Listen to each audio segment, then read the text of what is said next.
ये वीडियो होने वाला है वेस्ट वाटर ट्रीटमेंट सेक्टर और उनके स्टॉक्स के ऊपर। अभी मार्केट फ़िलहाल में डाउन है और ऐसे में इसके अंदर बहुत सारे स्टॉक्स हैं जो कि भी डाउन हैं और लगभग 15 से 10 के पी में आ चुके हैं, और कुछ ऐसे हैं जो अभी भी डाउन नहीं हुए हैं, एक्सपेंसिव है। कुछ ऐसे हैं जो बहुत ज़्यादा ग्रो कर रहे हैं और कुछ ऐसे हैं जो ज़्यादा ग्रो नहीं कर रहे हैं, इनफैक्ट ग्रो ही नहीं कर रहे हैं।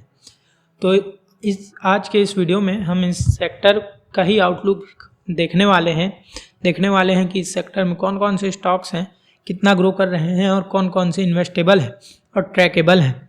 तो आइए स्क्रीन पर। इनफैक्ट मैंने जितने कंपनीज को आइडेंटिफाई किया है वो ये हैं: Enviro Infra Limited, Delta Water, EMS, VA tech, Wabag, ion exchange. और जानते हैं इन सब कंपनी में बेस्ट कंपनी कौन सी है। वैल्यूएशन वाइज आप देख सकते हैं कि एनवायरो इंफ्रा और डेल्टा वाटर दो सबसे चीप स्टॉक्स हैं। बाकी अगर हम इनके फंडामेंटल्स में भी चले जाएं ROE वाइज तो सबसे बेहतर ROE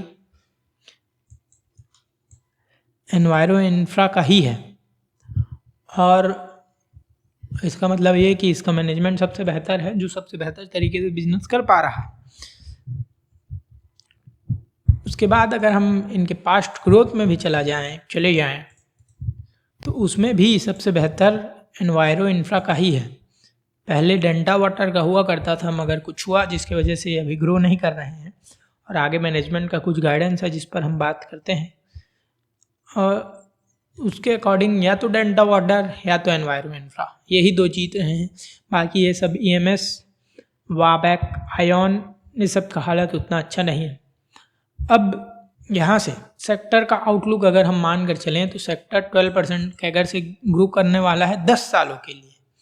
गवर्नमेंट प्लान्स निकाल रही है जीरो लिक्विड डिस्चार्ज के लिए, और बड़े बड़े शहरों में जैसे बेंगलोर में पानी की कमी है तो इन सब का ज़रूरत और भी बढ़ जाता है, जिससे ये लोग सीवरेज वाटर को ट्रीट करते हैं और उसी को फिर वापस गार्डन वाटर और नॉर्मल वाटर में भेज देते हैं, पीने वाले नहीं, बाकी दूसरे। तो पानी की कमी सॉल्व हो सके बेंगलोर जैसे शहरों में जहाँ कमी है वहाँ के लिए। तो कहीं नहीं, भले गंगा में और कानपुर में जो फैक्ट्रीज़ हैं वहाँ नहीं लगाएं ये वाटर ट्रीटमेंट प्लांट, ठीक है, मगर बड़े शहरों में लगाना ही पड़ेगा जहाँ पानी की कमी है। तो वहाँ पे ये सेक्टर उभर सकता है, पॉसिबिलिटी है, और सेक्टर अच्छा तो कंपनीज़ भी अच्छी कर ही सकती हैं। अब कंपनीज़ में अगर हम जाएँ तो सबसे बेहतर एनवायरो इंफ्रा ही है। ग्रोथ गाइडेंस कंपनी का 30 to 40% का है, highest among all of them. Order book 2.7x है उनके करंट रेवेन्यू का। इसका मतलब पॉसिबिलिटी है कि 2.7x प्रॉफिट भी हो सकता है 1.5 सालों के अंदर लगभग 50-60% कैगर। और अगर हम ये सेम चीज़ बाकी कंपनीज़ में देखें जैसे डेल्टा वाटर में, तो कंपनी के ऊपर इससे भी कई गुना ज़्यादा का ऑर्डर बुक है, 4 गुना का। हालांकि डेल्टा वाटर ने 1 करोड़ से 29 करोड़, 120 करोड़, 230 करोड़ तक का रेवेन्यू कर दिया था। उसके बाद ये स्टेगनेंट हो गए थे लगभग 1.5 साल के लिए, जिसके आगे अब फिर मैनेजमेंट ग्रो करने की बात करता है। यहाँ से ग्रोथ दिख भी रहा है, लगभग 68 से 81 हो गया है, और इनका रेवेन्यू हाईएस्ट है इन सभी में, लगभग 4x का, और मैनेजमेंट टारगेट देता है 30% का, जो आगे बढ़ भी सकता है। तो पॉसिबिलिटी डेल्टा वाटर्स में भी है, एनवायरो इंफ्रा और डेल्टा वाटर्स दोनों में है। बाकी ये तीनों उतने अच्छे नहीं हैं, आइए जाने कैसे। उसके बाद आता है EMS इंडिया, जिसका P भी 11 है, चीप है, और ग्रोथ गाइडेंस 18 से 20% का देते हैं। उसके बाद आता है VA टेक, जो कि भी गाइडेंस देता है 15 से 20%, उससे भी कम, और जिसका ऑर्डर बुक 16,000 करोड़ का है, जो उन सब में सबसे ज़्यादा है, लगभग 4 to 5 टाइम्स ज़्यादा ऑर्डर बुक है। मगर कंपनी का पास्ट ट्रैक रिकॉर्ड कोई अच्छा रहा नहीं है ग्रोथ का, तो ये आगे भी उसको उतने अच्छे से एग्जीक्यूट नहीं कर पाएगी। उसके बाद आयन एक्सचेंज जो 26% ईयर ऑन ईयर ग्रोथ करने का लगभग गाइडेंस देता है, ये मानकर चलिए। और आयन एक्सचेंज का ऑर्डर बुक भी 1 टाइम्स भी नहीं, सबसे कम 1 टाइम्स ऑफ देयर रेवेन्यू है। अब इन सभी में ये तीनों एवरेज काइंड ऑफ कंपनीज हो जाती हैं। EMS आगे आता है, स्टैंड करता है, मगर फिर भी 33% का पास्ट ग्रोथ और इनका 215% का 2 साल से मेंटेनेंस मोड में थे, और इसका 72% का ये कुछ और सिग्निफाई करता है। तो इस सेक्टर में वेस्ट वाटर ट्रीटमेंट में 4-5 कंपनीज़ हैं जिनमें मैं नज़र बनाकर रखूँगा, इंजीनियर्स इंफ्रा लिमिटेड में और डेल्टा वाटर्स में। अब बात रही टेक्निकल्स की, टेक्निकल्स बहुत बुरे हैं, बहुत ही बुरे हैं।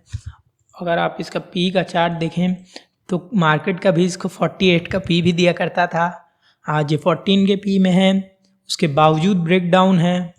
डेल्टा वाटर पे किसी ने 16 के पी पे चीप है कर वीडियो बनाया था, क्योंकि कंपनी में ग्रोथ भी है, मगर 16 के पी से ये आज 9 के पी में है। और इनफैक्ट दोनों में लगभग ऑल टाइम लो का ब्रेक डाउन होने वाला है, जिसका मतलब ये है कि टेक्निकल बाउंस आने वाला है, क्योंकि ये स्ट्रेट यहाँ से गिर रहे हैं मगर रुकने नहीं वाला है, हो सकता है और भी गिर जाए। तो दिख रहा है कि 14 का पी है, मगर ये जो पैटर्न है इसका अगर मैं टारगेट निकालूं तो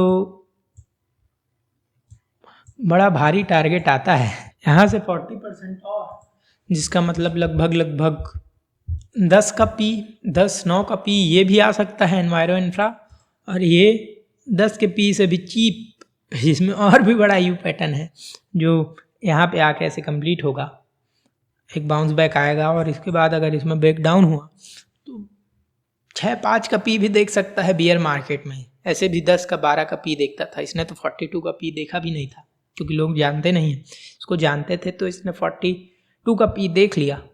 तो 42 का पी देखने वाला स्टॉक बियर मार्केट में, जबकि वो फंडामेंटली ठीक ठाक है, साउंड है, 10 का पी देखने वाली है, और 10 का पी देखने वाले 5 का पी देखने वाले हैं, तो कुछ भी होता है। इसलिए अभी सिर्फ देखने लायक है, ये नज़रें बनाकर रखने लायक है। और मैं एक और चीज़ जो बताना चाहूँगा, वार्निंग देना चाहूँगा, वो कैश फ्लो से रिलेटेड है। बिजनेस अच्छी है मगर है, क्योंकि गवर्नमेंट में डिपेंडेंट, इनका कैश फ्लो माइनस में रहता है कभी कभार, और रिसीवेबल्स भी हाई रहता है। यहाँ पे लगभग नेक टू नेक चल रहा था, यहाँ पे माइनस में हो गया वर्किंग कैपिटल के एडजस्टमेंट के कारण, और यहाँ पे भी माइनस में हो गया प्रॉफिट होने के बावजूद। इस बार रिसीवेबल्स में अटक गया, तो इस वजह से कंपनी को लोन लेना पड़ गया। क्या करना पड़ा, इस वजह से कंपनी को लोन लेना पड़ गया, उसके बाद शेयर बेचना पड़ गया। तो कंपनी तो ऐसा मुझको स्कैम वाली लगती नहीं है, बट दोनों में ये प्रॉब्लम है, ये इंफ्रास्ट्रक्चर है, और इंफ्रास्ट्रक्चर वो भी गवर्नमेंट में डिपेंडेंट, तो 3rd ग्रेड का बिजनेस है, जिसका रेट ठीक ठाक है, जी सकते हैं ये लोग, मगर है तो 3rd ग्रेड का बिजनेस। तो बियर मार्केट में इसको 14 का पी भी मिलना मुश्किल हो जाएगा, ये जा सकता है 10 के पी तक, और ये जा सकता है 6-7 के पी तक। बाकी उसके बाद इन्वेस्ट करना नहीं करना आपके ऊपर है। बाकी दोनों कंपनी के बिजनेस मॉडल पर बात कर लें तो delta water ground water recharging का काम करती है, और enviro infra sewage treatment plant का, कॉमन एफ्लुएंट ट्रीटमेंट प्लांट का ख़राब पानियों को ट्रीट कर वापस छोड़ देती है, और ये ग्राउंड में डालती है पानियों को।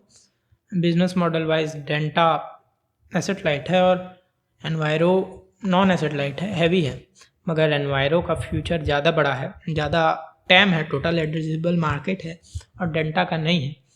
बाकी दोनों कंपनीज अच्छी हैं। डेल्टा ने जो बोला है कि वो 30% का ग्रो करेगी, उसको हमको देखना होगा आने वाले समय में, क्या ये 30% का ग्रोथ यहाँ पे आता है। इसका जो भी रिज़ल्ट आता है, जो वियर्ड बात है 600 करोड़ की कंपनी का 3-3 महीने में आ जाता है। समय हो गया तो शायद ये हट चुका होगा एसएमई एक्सचेंज से। बट अब जब भी इसका दिसंबर रिजल्ट आएगा उसको हमको ट्रैक करना होगा, आप भी ट्रैक कीजिएगा। हुआ तो मैं पोस्ट डाल दूंगा। अगर इसमें ग्रोथ आया तो एक सर्टेनिटी हो जाएगा कि हाँ एक कंपनी इन्वेस्ट करने लायक है, और जब भी ग्रोथ आएगा तब भी पता चल जाएगा। पी तो इसका चीप ही रहेगा 10 के आसपास, उससे भी कम अभी कुछ समय के लिए, और ये भी 10 के पी में जब मिलेगा तब देखेंगे, ये 6 के पी में मिलेगा तब देखेंगे। और मेरे को इन्वेस्ट करना होगा तो मैं अगर इसमें ग्रोथ आया आने वाले क्वार्टर में तो दोनों में 50-50 कर कर, जो भी मेरे को अगर 30 स्टॉक्स लेने हैं अपने पोर्टफोलियो में तो 30 में 2 50-50 कर कर, 30 में 1 50-50 कर कर डाल दूंगा। बाकी आप अपना खुद देखिए, और वैल्यूएशंस मैंने बता दिया है, बाकी आप अपना खुद देखिए। दोनों में ब्रेकडाउन है, अभी इन्वेस्ट करेंगे तो फंस जाएंगे, टेक्निकल बाउंस की पॉसिबिलिटी है। अपने किसी से भी रजिस्टर्ड व्यक्ति से पूछिए, और ये कोई बाय सेल होल्ड रिकमेंडेशन नहीं है। और बाकी लाइक कर दे, शेयर कर दे, सब्सक्राइब कर दे और चेकआउट करें ये वाला वीडियो, जहां हमने ऐसी ही एक और ग्रोथ करने वाली कंपनी की बात की है, लेकिन जहां एक प्रॉब्लम है। Check out Kaynes technology.